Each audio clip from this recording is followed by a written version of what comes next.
Hey, it's Enryu, and welcome to the complete patch 14.10 Nilah guide, and in this video I'll be covering Nilah's runes, builds, playstyle, advice on how to climb with her, as well as the best support pairings with her. Nilah is a champion that relies on hook supports like Nautilus to be able to win the lane, and normal engage supports like Rel are also really good, but Rel is much better in teamfights than she is in lane compared to Nautilus. When you pair Nilah with enchanters or range supports, there are plenty of scenarios where you should be punished, either being zoned off waves, dove by the enemy jungler really early on, and the game will just feel terrible to play. The higher elo you go, the better the enemy will be at punishing Nilah plus non-engage lane. In fact, NA is the only region in Master Plus where Nilah is below a 50% win rate, and despite the lower game sample sizes, a 36% win rate is quite alarming, especially considering that my account in Master right now has a 67% win rate in 21 games, which means that without my account, the win rate should be even lower, but this really shouldn't be the case. With the removal of Lethal Temple, it actually should be easier for Nilah to play out early lanes against most ADCs. So just do keep that in mind. If you are from NA, you'll be playing with enchanters like Janna, Nami, and Sona a lot more often, because that is just the pick rate of these supports in NA compared to a region like Korea. And I have heard countless times how OP Nilah plus Sona is, because if you can farm until 20 minutes, it is just really good. You just win automatically. And I hate to rain on the parade, but that isn't how League of Legends works. It is as simple as without engage, you are going to have a much tougher time closing out games, and that is even more so the case for Nilah because she relies on engage. So today I am here to give you the best chances of winning on Nilah with this guide, and without further ado, let's begin. Runes, you're only going to be choosing Conqueror as press the attack is too underwhelming on her. On other ranged ADCs, it's possible to proc PTA very often and you can maintain it for a long time, but for Nilah, her range is simply too low. Absorb Life is good in scaling lanes or if the enemy has poke champions, and Triumph is better for all-in lanes like when you are against Raven, Samira, or if both supports are melee, so there are going to be more fights. Alacrity versus Bloodline is really just a preference depending on what you want. If you plan on building Bloodthirster that game, you probably want to take Alacrity, and if you don't want to buy Bloodthirster for some reason, then you should just take Bloodline. Cutdown is generally the best rune because in most games it allows you to do more damage early on with your combo, and bringing down the enemy HP faster is advantageous for Nilah, but Last Stand is really good in all-in lanes. For secondary runes, the options are either Magical Footwear and Cosmic Insight, or the Resolve Tree Conditioning Overgrowth. Cashback is decent, but it breaks even in value with Magical Footwear at 2 items, which honestly takes too long for Nilah. And for builds, Nilah's first item should always be either Essence Reaver, Collector, or Kraken Slayer. And first, let's compare Essence Reaver and Collector. For the same gold, the difference in stats is 10 extra AD and 25 haste for Essence, whereas Collector offers 10 less AD but 15 more lethality. Collector helps you snowball and does more total damage, but Essence Reaver helps you stabilize your game through utility, never running out of mana plus lower cooldown on spells. I do recommend going Essence Reaver when it is a scaling game and Collector when it is a fight heavy game. But there are also other conditions that affect which item I buy. For example, if I have a 1000 gold back and I cannot afford BF Sword, which is the most OP buy in the early game, BF Sword is always the best buy you can get. But if you cannot, you will have to opt into buying a Dirk, which turns into a Collector first item, because Dirk is much more powerful than a Caulfield's Hammer. However, if I am able to spend a 1300 gold buy, I will buy BF Sword and then tend to finish that into Essence Reaver. The second item spike for Nilah should always be a Last Whisper item no matter what. After constant testing with all combinations of items and build paths, I figured that IE second is really kind of a bait on Nilah this season. LDR or Mortal Reminder will always do more consistent damage than IE second, because even if the enemy only has 60 armor, penetrating about 40% of that armor leaves it at 36 armor. Then if you have 15 lethality from Collector, it goes to 21 armor, which allows you to roughly do 20% more damage even without critting, whereas Infinity Edge really relies on that crit to do damage. But at 2 items you will only have 50% crit anyway, and let's not mention if they are stacking armor, LDR/Mortal Reminder is just straight up better. And if you buy Infinity Edge second, it is hard for you to play the game until you finish your third item, which can take a very long time. For your third item, you can either opt into IE, Bloodthirster, or Death Stance.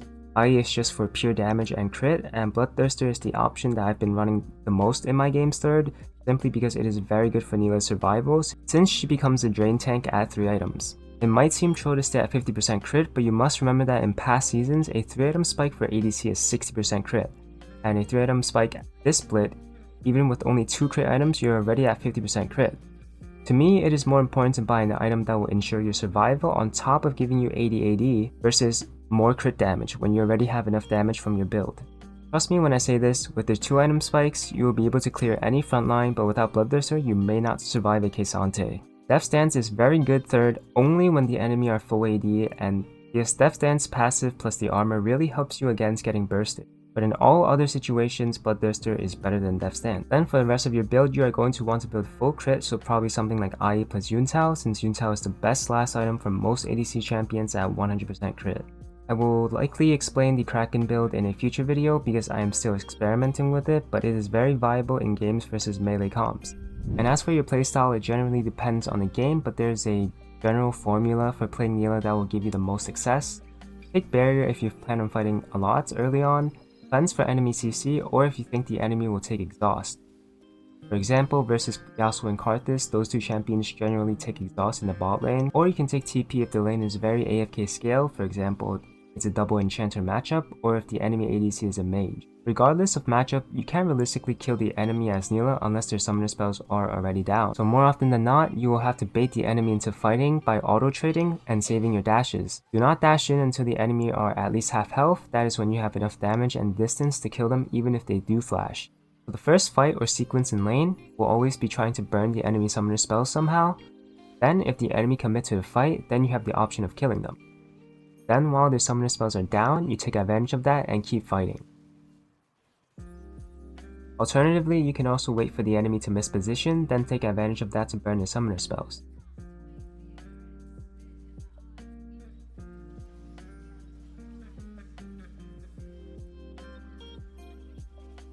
For the first 3 waves of the game, if you have a bad matchup, keep space between you and the enemy and only try to last hit the closest minions without losing HP. If you have to lose 100 HP to kill 1 minion, it isn't worth it. Instead, just try to stay in EXP range and make sure to not hit the minions in any way because that would slow down the push into your turret.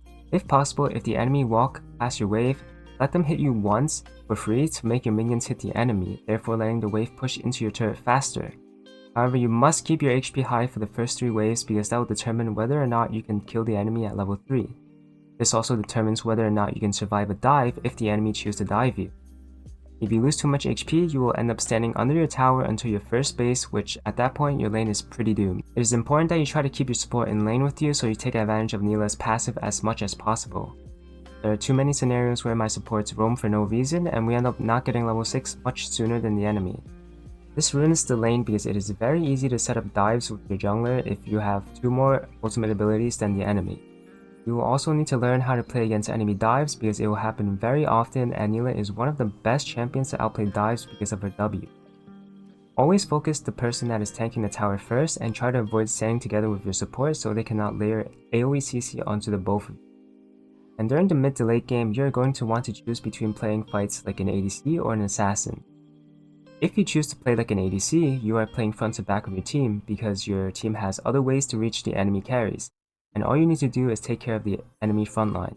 The best example is if you have an assassin or if you have something like a cannon to take care of the enemy ADC and their mage. However, if your team lacks engage to get onto the enemy, you are going to want to play as if you are the cannon or talon and stay at the side of a fight and look for angles to catch the enemy by surprise.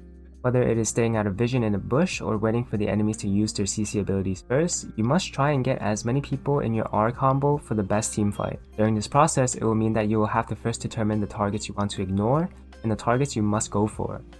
Which in this clip you see I ignore the Garen and Rel and run straight into the fight to R flash onto the enemy backline. Moving on to the best default support pairings without taking counter picks into consideration, Nautilus will be the god tier champion because it is just too crazy in lane and in team fights. His hook is the size of a planet and his ultimate is an aimbot knockup on an enemy carry. Rel, however, is the best support for Nilah in teamfights because her engage guarantees your entire combo to hit on multiple enemies. However, she is easier to play against in lane for the enemy. And I personally dislike playing with enchanters, but the best enchanter pairings will always be a good Soraka or Lulu.